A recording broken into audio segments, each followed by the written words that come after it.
There are tons of podcasts on the internet where the host is underqualified. This is not one of those podcasts. Mark Skelton has a bachelor's in psychology, a master's in clinical mental health counseling, and currently working on his doctorate in clinical psychology. And he has over 10 years of working in the field of psychology. Qualified. If it's mental health, psychology, empowerment, and self-improvement, he knows his stuff. During this show, you'll learn about general topics of psychology concepts and theories. Everything from neuroscience, psychology of fear, brain foods, psychoanalysis. What is therapy? What is depression? This is the Skelton Report. And this is your host, Mark Nathaniel Skelton. Welcome to the Skelton Report, a podcast for the people. If you're new, thanks for tuning in. If you're returning, you know I appreciate the love. We're in this thing together. Hope you had a great weekend and ready for an upcoming work week, which is a perfect segue into what we'll be discussing today, and that is, what impact do you think slavery has had on the African Americans' attitude towards work?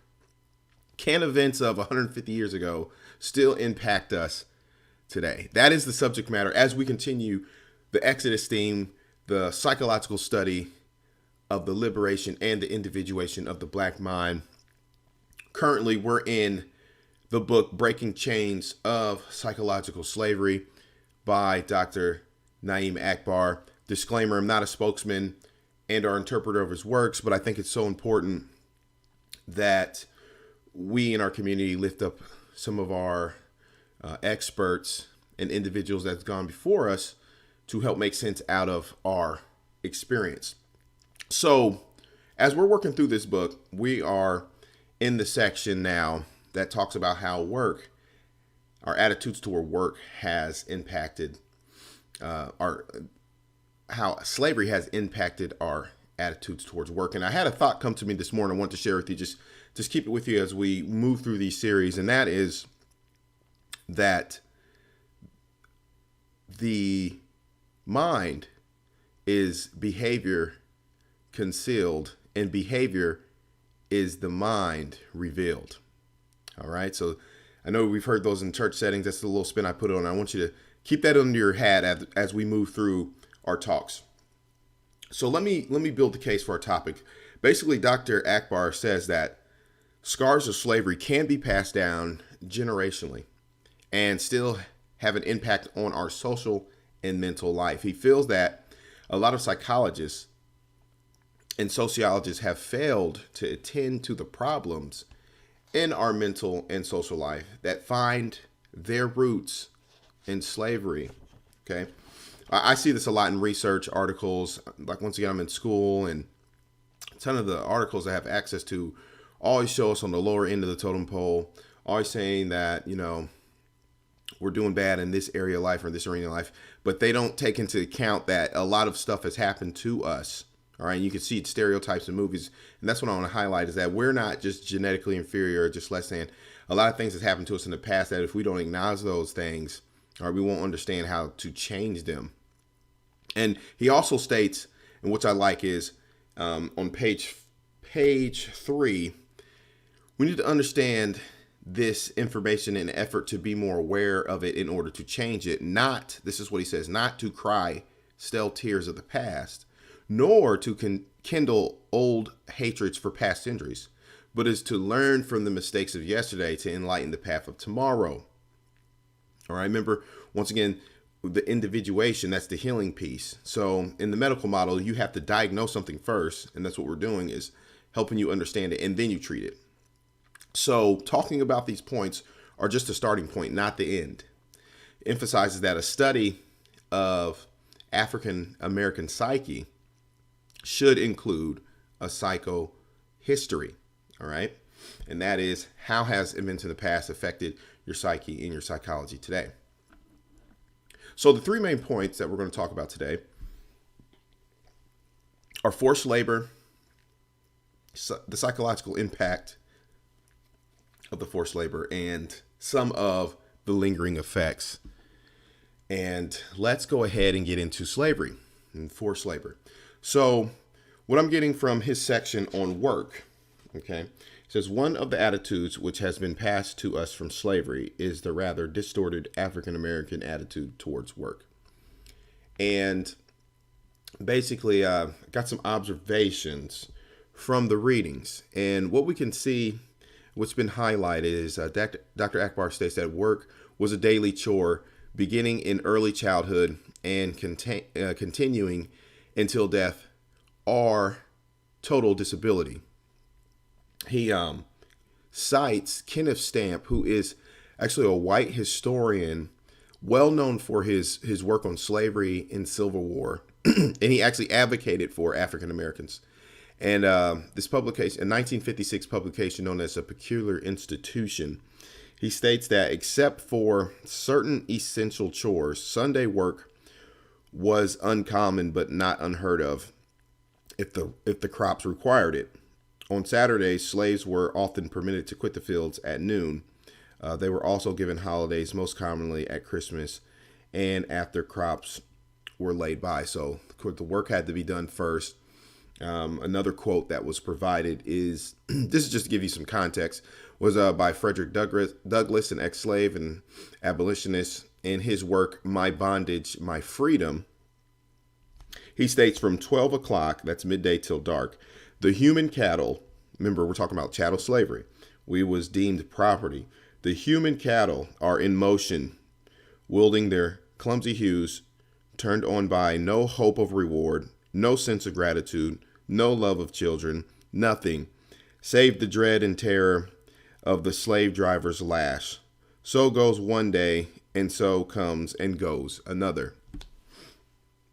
So what we take, of course, it's basically keeping it G-rated. We're not even talking about the rapes and the breaking up of the families and the humiliations through public whippings and all that. Just work. So all this combined, what we get is, and Dr. Akbar highlights this, we get trauma. Trauma's happening. The slave was forced to work under the threat of abuse or even death. Now, could you imagine the pressure and the stress and the anxiety that would produce? So the thing is, and this is what he highlights, you're not getting any gain. So you're working your tail off. And not only was slave force labor under threat, but the work, and this is what he highlights, was not for the purpose of providing for the slave's needs. He or she did not work to improve or provide for their life or their family and our community. Okay, so not only was you not getting paid, but the labor was to add insult to injury to improve the life of the slave master. So make it plain. Let's say you go into work, you work a whole week, you work the next week, you're ready to get your paycheck. If they pull you in and they're like, well, we know you worked, but I'm taking your check and I'm going to use it to help pay my bills. And I might even get something to eat with it. And I need you to still come in next week and I'm not going to pay you again. You know good and well, there would be smoke in the city. So this is what was happening day in, day out, week in, week out, year in, year out, century in, century out. Okay. Hundreds of years of this where people were working, and it was not to empower themselves. And not only was it not to empower themselves, but it was also to empower someone else. So what psychological impact do you think that this has had on the people in which it happened to? So Dr. Akbar lines out in his work that under normal circumstances, work is looked upon with pride, both because it permits a person to express themselves and because it supplies for their survival needs. Okay, it's a pro thing. And on top of that, if you love what you're doing, you can hardly even call it work. Think about musicians or sports players, like they love what they're doing and they're making money. That's a win-win. Sometimes you can't even distinguish it from play, is what he puts. That's under normal circumstances. But under slavery, work was seen as a punishment. Work came to be despised then, as any punishment is despised. When you think about it, in my studies, I've learned about Pavlov's dogs in this experiment where they associated this bell with being fed. Like the food didn't even have to come in the room, but since every time they rung this bell and brought in food, the dog would associate that this bell equals food. So in life, I'm saying that to say we make certain associations when events are paired together. Okay, so the association that was created was that work is punishment. Basically, this is what's in the genetic code or in the subconscious mind of the African American that had to endure slavery. So then he outlines that we begin to hate work. This can be on, I believe, a conscious or unconscious level. I think that's up for debate, but we begin to hate work, just like any activity which causes suffering, and brings no reward. And when you think about it, and this is what he outlines, work was the most identifiable part of slavery in the United States. Okay, so then this backward thinking begins, this pathology begins to be created. And Kenneth Stamp, once again, the historian, notes something interesting to this effect is that masters who had at their command as few as a half dozen field hands were tempted to improve their social status by, watch this, withdrawing from the fields and devoting most of their time to managerial functions. But most slaves never saw their masters toiling in the field. So something else is happening in the minds as well. And that is another connection being made. Slavery equals work, and freedom equals avoidance of work. Hey, the master's chilling. He's getting paid. I'm working, and I'm getting nothing. How can I get paid and do nothing? Okay? See, now work is seen as a badge of disparagement. We can even say, even today's culture times, I know I said it before and I heard people say, man, I'm slaving at work, right? You may have heard that. So what are the lingering effects? Keep this all in mind, is that Dr. Akbar kind of highlights that a stigma of work is the ultimate result. Because what I'm getting from this is that it creates this false reality. All right. The ability, and this is what Dr. Akbar outlines, we start creating and wanting this ability to look successful like the master. However, without doing any identifiable work. All right. That became the image of success and affluence for many. And so from that, this avoidance of work habits started to happen, negative habits that have developed to avoid work. And Dr. Akbar outlines how that's why the street hustler, pimps, gambling, all these things are glorified get-rich schemes. It may also help explain why there's over-reliance of African Americans on the welfare system. Due to this deep phrase I heard is called work phobia. All right? Keep this in mind as you go through your day and you see things through your life. That he explains that we spend a considerable amount of energy in schemes to avoid work, any real work. And so real work is kind of distasteful. And I think about some of the youth that I work with, and I know with aging comes maturity, but a lot of them put their hopes and their dreams and there's nothing wrong with rapping or playing sports. But I think if that's where you're putting all your energy to go pro while neglecting your degree and your education, okay, because the statistics show, and I had some here, what are your odds of making the pro? So when you put all your eggs in a basket and statistically it's against you, basketball, high school senior players who go to play NCAA basketball, that's less than 1 in 35. That's 2.9% that's going to happen. High school seniors, players eventually drafted by the NBA team, about 3 in 10,000. That's 0.03%. NCAA seniors drafted by NFL team, 1 in 50. That's 2%. High school, even less. Once again, 0.09%. So you're putting all your eggs in a basket as something that's highly not likely to happen, and you have no backup plan. This is that manifesting today. All right. So what do we do? What do we do? It also helps explains why he believes certain enterprises within the African American community is where it's at as well. Work is still geared, this is what Dr. Akbar outlines, is still geared towards the community building for others and not for African Americans. Think about it. What industry do we have? This is the one thing. We go to work, we work hard, and the money goes into another community and not back into our community. This may help explain, slavery may help explain why that's happening. Some of the difficulty he outlines to experiencing generating independent businesses and institution is because of our hatred of work. I said, this is just things I want you to think about. Okay? However, we can definitely end on a positive note.